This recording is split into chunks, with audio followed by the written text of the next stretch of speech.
E a justiça que eu sempre digo, que é para ser para valer, é Alexandre de Moraes perder esse cargo e pagar pelos seus crimes.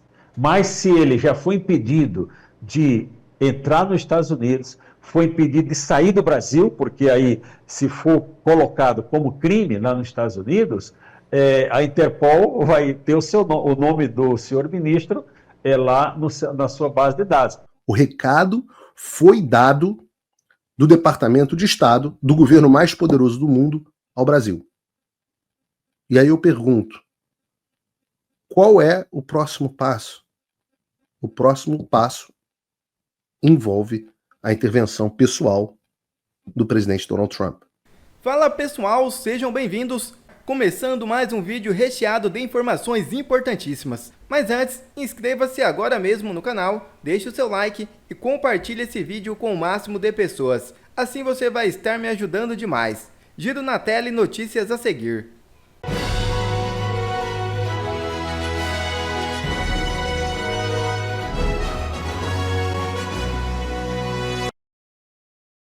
Vaza revelação bombástica e inadmissível sobre nota do Itamaraty contra Estados Unidos. É isso mesmo. O ministro Alexandre de Moraes, do Supremo Tribunal Federal, foi consultado sobre a nota do Itamaraty contra os Estados Unidos. A notícia absurda e que revela a situação deprimente da diplomacia brasileira foi divulgada pela jornalista Isabel Mega, da CNN.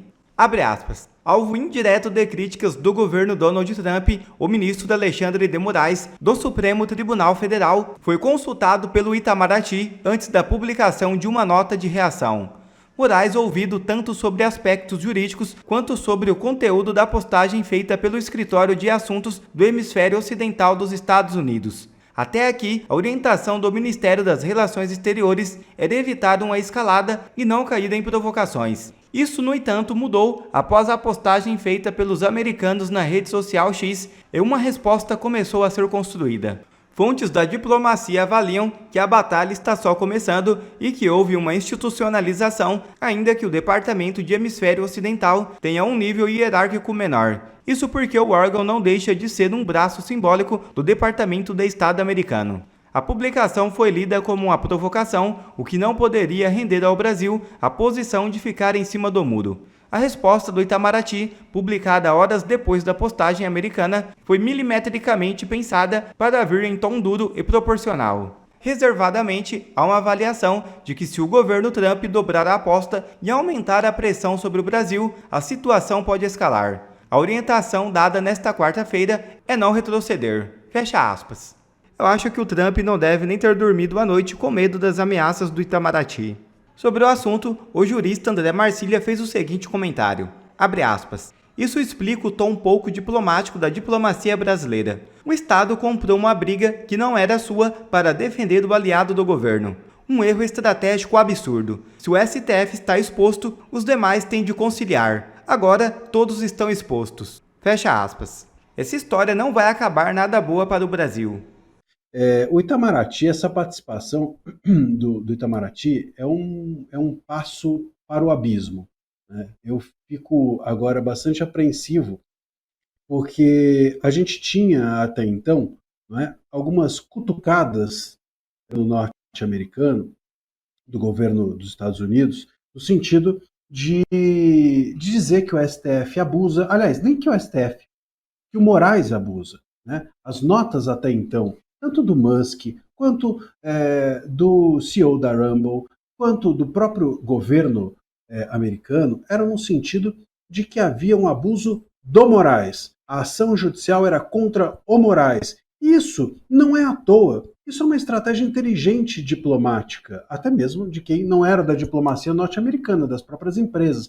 Porque quando você ataca no bom sentido aqui, porque atacar virou também um termo criminoso hoje em dia, mas quando você ataca um problema só, ou seja, quando você se destina as suas forças para o Moraes, você permite que o STF em algum momento diga, olha, o Moraes não responde por todos nós, e permite que o governo diga, olha, nós não respondemos pelo STF, e permite ainda mais que o Estado Itamaraty olhe e fale, olha, nós não respondemos pelo governo, porque acima do Moraes está o STF, acima do STF. está o governo e acima do governo está o Estado. O governo não é o Estado, o governo é o Lula é o governo, mas o Estado é quem permitiu, ou é a estrutura abstrata que faz com que o Lula ali esteja. Então, o Itamaraty, ele não é o João, o Pedro ou o Mário, ele não depende do Lula ou do não Lula, ele não importa quem é o governo, ele é do Estado, ele representa o Estado. Então, todas essas instâncias, vamos dizer assim, acima dessa discussão agora foram corrompidas, foram simplesmente limadas. A gente é mais ou menos como se o pai, né? Vou fazer aqui uma analogia, talvez um pouco mais para as pessoas entenderem, que assim, é como se uma briga de crianças e o pai chegasse e entrasse no meio da briga, ao invés de ficar observando e deixando as pessoas ali se resolverem. Então o Itamaraty entrando nessa discussão, a gente não tem mais a quem recorrer, literalmente, do ponto de vista diplomático. Porque a discussão que era com Moraes, de repente virou uma discussão de Estado.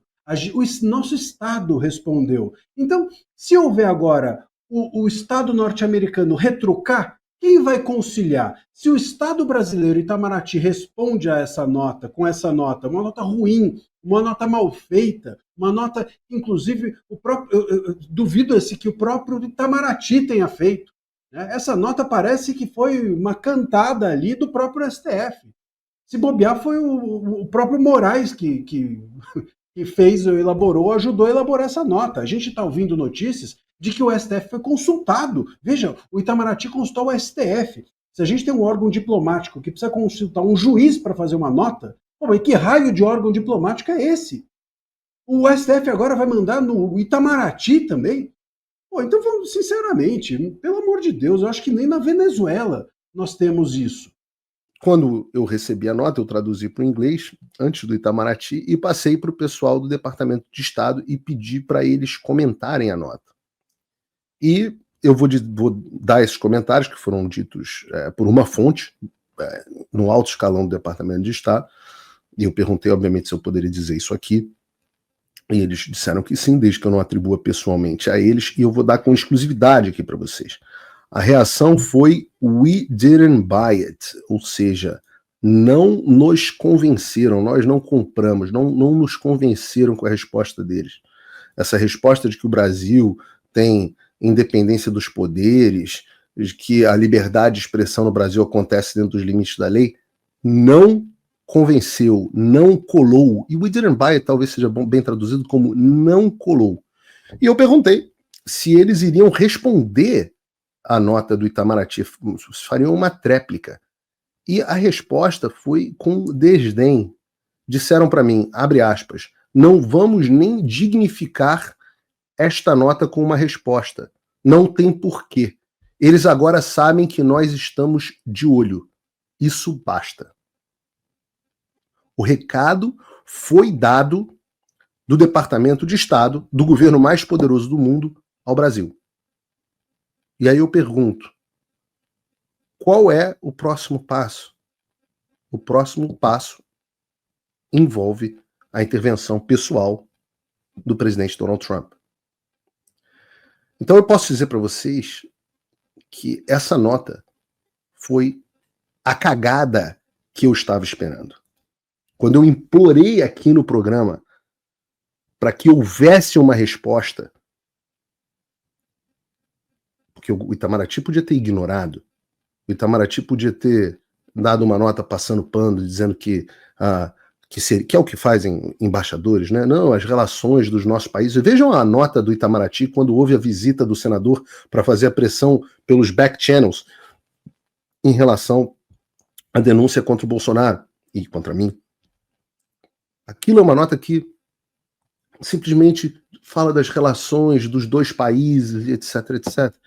Aquela é uma nota que dá uma passada de pano e bota panos quentes, inclusive, na situação. Essa nota do Itamaraty, ela escala um pouco a situação. E era isso que nós estávamos esperando. E é claro que qualquer um com prática diplomática sabe que foi uma cagada. E a coisa chegou ao ponto onde até a Globo News está tendo que expor o tamanho da cagada da ação do Lula. Inclusive, ontem, numa entrevista, onde o ex-embaixador do Brasil nos Estados Unidos, Rubens Barbosa, comentou essa nota na televisão, não sei se foi na CNN ou na Globo News. Coloca aí pra gente, foi na CNN. Bota aí pra gente, Bruno. Olha, eu fiquei surpreso com a nota do Itamaraty. Eu achei que esse incidente seria minimizado pelo Itamaraty se a gente entender o contexto geral do que está acontecendo. Está envolvendo o Elon Musk, que é hoje um dos aliados mais importantes do presidente Trump, e também essas referências do Senado, como vocês mencionaram, procurando condenar a ação do ministro Alexandre de Moraes. Agora, se você lê com atenção, a nota não é do departamento. Vejam aqui, o que ele está dizendo é justamente o que eu acabei de falar. Achei que o Itamaraty ia tentar colocar panos quentes, como faz uma boa diplomacia. E aí ele faz uma explicação aqui da qual eu vou comentar. Do Estado, como vocês acentuaram, ela é do Departamento do Hemisfério Ocidental. Quer dizer, o governo brasileiro respondeu a um departamento do Ministério do Exterior americano. É uma coisa sem proporção. E segundo... aqui há uma confusão e eu fico um pouco surpreso com o embaixador desconhecer que o Bureau de Hemisfério Ocidental ele é a parte do Departamento de Estado que trata de Brasil. Não é como se fosse um órgão diferente. Quando eu tive com o deputado Eduardo Bolsonaro no Departamento de Estado, a sessão onde nós nos encontramos para conversar é justamente o Bureau de Hemisfério Ocidental. Não faria sentido. Onde mais eu iria? Né? O embaixador já deve ter estado, eu imagino, no prédio do Departamento de Estado. Acho que se chama Edifício Truman. É um prédio muito bonito, muito bacana, onde você só passa da barreira de segurança acompanhado, com uma puta de uma segurança, e você é encaminhado exatamente à sala que você vai, e o órgão que trata do Brasil. Inclusive tem uma foto muito bonita do meu Rio de Janeiro, um mural do meu Rio de Janeiro, na entrada do Hemisfério Ocidental, que é o órgão que trata do Brasil. Mas não bastasse isso, a nota foi republicada pela Embaixada dos Estados Unidos no Brasil, que é justamente a representação do Departamento de Estado no Brasil. Algo que quem já foi embaixador do Brasil nos Estados Unidos, portanto, representante maior do país no exterior, eu imaginei que devesse saber. O que eu acho que talvez o ex-embaixador, ou melhor dizendo, o embaixador, né, o título permanece, tenha tentado dizer é que a resposta, e acho que há um ponto aí, veio do nível mais alto do Itamaraty mesmo, e não da embaixada brasileira.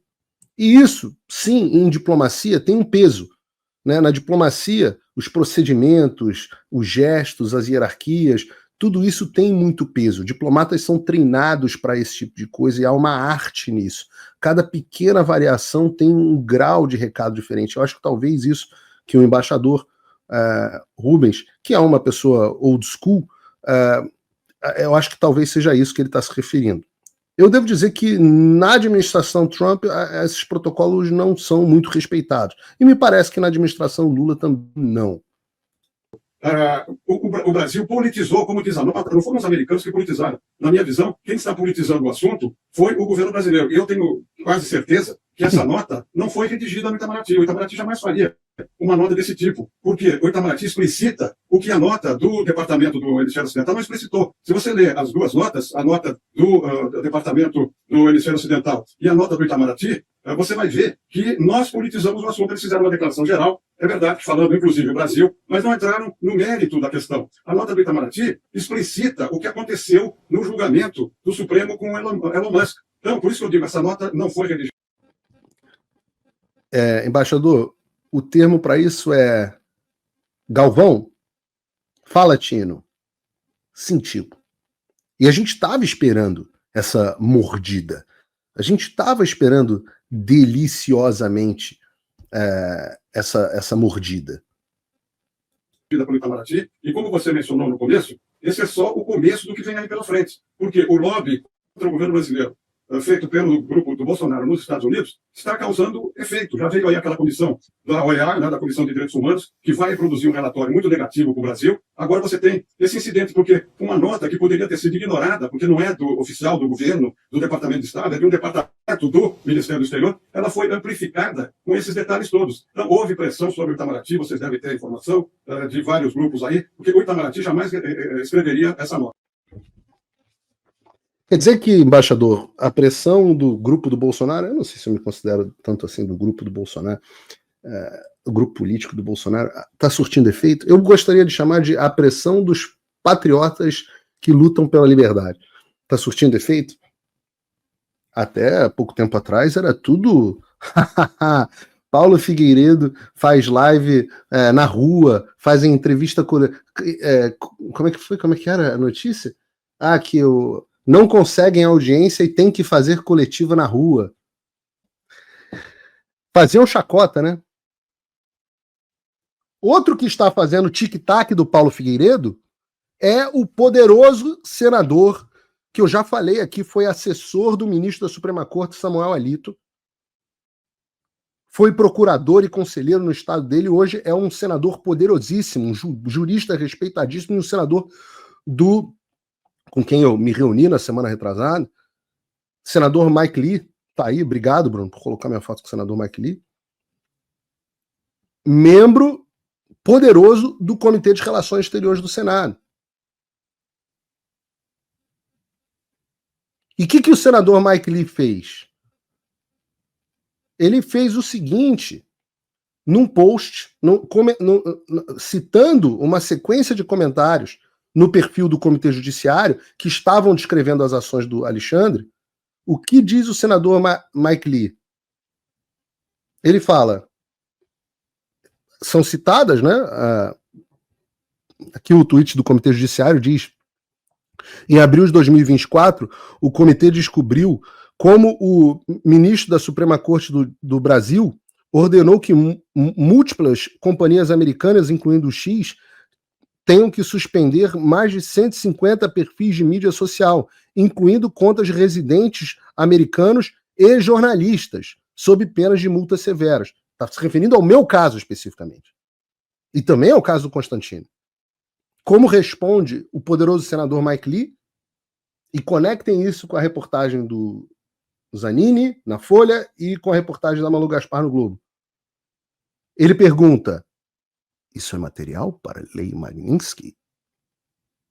Ou seja, ele está perguntando se as ações do Alexandre se enquadram na Lei Magnitsky, que permite, como já falamos aqui, a aplicação de sanções contra os autores de violações de direitos humanos, como essas sanções OFAC, sobre a qual a gente já falou várias vezes aqui no programa. E eu volto a dizer, é chamado de pena de morte financeira, porque uma vez que você entra na lista dos indivíduos designados na SN List da OFAC, eu vou até pedir para o João Gabriel, no próximo programa, eu quero abrir a lista aqui, porque a lista tem vários indivíduos, por exemplo, que têm residência no Brasil. Não seria nenhuma novidade, não é uma lista que tem 5 pessoas, são centenas de páginas o documento que consta a lista de todos os nomes da OFAC. E é a pena de morte financeira porque você fica proibido de fazer transações financeiras e ter acesso ao sistema financeiro internacional, e com isso todos os bancos, todas as instituições financeiras, cartões de crédito, ou elas encerram a sua conta, ou elas sofrem o que se chama de secondary sanctions, que são as sanções secundárias. Por que é pena de morte financeira? Porque o sujeito não consegue abrir um cartão de crédito, ele não consegue pedir um Uber Eats. No Brasil o que vocês usam? Aqui, Uber Eats é aqui nos Estados Unidos. No Brasil é iFood. O cara não consegue pedir um iFood, não consegue pedir nada. Não adianta. E se houver comunicação financeira com o cônjuge, vai junto. É a pena de morte. Sobra para você, não consegue abrir um crediário no Magazine Luiza. Sobra para você dinheiro no colchão e Bitcoin. E nós poderemos ter aqui o Alexandre de Moraes fazendo o curso daquele cara, como é o nome do doido que ficou discutindo com o Alan? Como é o nome do cara? O Renato 38. Aí, Renato 38. Você que gosta de vender curso de Bitcoin, tem um cliente para você. Olha, hoje eu estou vendo, eu sou um empresário, eu sempre vejo oportunidade de negócio. Já acenei aqui com oportunidade de negócio para KY, para Johnson & Johnson. Estou acenando aqui com oportunidade de um cliente potencial para os cursos de Bitcoin do Renato 38. Eu estou vendo oportunidades, os negócios estão surgindo. É óbvio que eu respondi ao senador McLee dizendo, sim, esse é precisamente o propósito da Lei Magnitsky, lidar com violações de direitos humanos. Sou um dos jornalistas sediado nos Estados Unidos que foi vítima do regime de Moraes. Ele me acusa de tramar um golpe de Miami, onde eu moro desde 2015. Ele confiscou meu passaporte brasileiro e congelou meus bens. Acabou a piada, né? Ah, Lei Magnitsky, o quê? O que é? Não sabemos. Isso aí é coisa da invenção do Paulo Figueiredo. Paulo Figueiredo, agora o tic-tac do Paulo Figueiredo tem Folha, tem Estadão, Estadão não vi, mas tem Metrópolis, tem Globo News, tem CNN, tem Metrópolis. A decisão do Comitê Judiciário da Câmara dos Deputados, vamos colocar assim, dos Estados Unidos, foi um avanço maravilhoso, né? Uma conquista. Até os democratas votaram a favor daquilo. Sim. Porque eles não estão tratando de Alexandre de Moraes. Eles estão tratando de liberdade de expressão e contra abuso de poder no mundo. Não é? E isso atinge os Estados Unidos. Aí fica falando, os Estados Unidos quer ser o maior. É o maior, não é que quer ser. É o maior. A China, que é grande como é, depende do consumo dos Estados Unidos, ou não. Tá certo? Então, tudo isso daí, nós cremos que, muito breve, essa lei será aprovada, será sancionada pelo presidente Trump. Nós temos pessoas que estão tratando disso diretamente lá nos Estados Unidos, né? E eu creio que muito em breve eu irei para a igreja, me ajoelhar, vou conclamar no meu Instagram e no YouTube, a que todos compareçamos às suas respectivas igrejas para, de joelhos, agradecer a Deus por a justiça que será feita. E a justiça que eu sempre digo, que é para ser para valer, é Alexandre de Moraes perder esse cargo e pagar pelos seus crimes. Mas se ele já foi impedido de entrar nos Estados Unidos, foi impedido de sair do Brasil, porque aí, se for colocado como crime lá nos Estados Unidos, a Interpol vai ter o nome do senhor ministro lá na sua base de dados. Portanto, ele já é hoje um prisioneiro no Brasil, porque ele não pode ir num restaurante, não pode ir a lugar nenhum, que não seja com aquela escolta monstruosa, não é? Com o nosso dinheiro, pago por nós, isso tem que deixar, nós contribuintes, tem que deixar bem claro, né, Pitoli e Borgo? Mas ele já é um prisioneiro atualmente. Mas quando ele deixar o cargo, ele vai ter que ser prisioneiro em casa, a não ser que ele tenha tanto dinheiro, né, que possa pagar uma escolta particular, porque, em tese, o poder público não daria mais essa escolta armada, muito armada. Quer ver mais conteúdos como esse? Então inscreva-se agora mesmo no canal e ative o sininho das notificações. Assim você não perde mais nenhum conteúdo que é postado aqui no canal. E também já deixe o seu like para o YouTube ajudar a divulgar o nosso trabalho. Fico por aqui e que Deus abençoe a todos. Brasil acima de tudo e Deus acima de todos.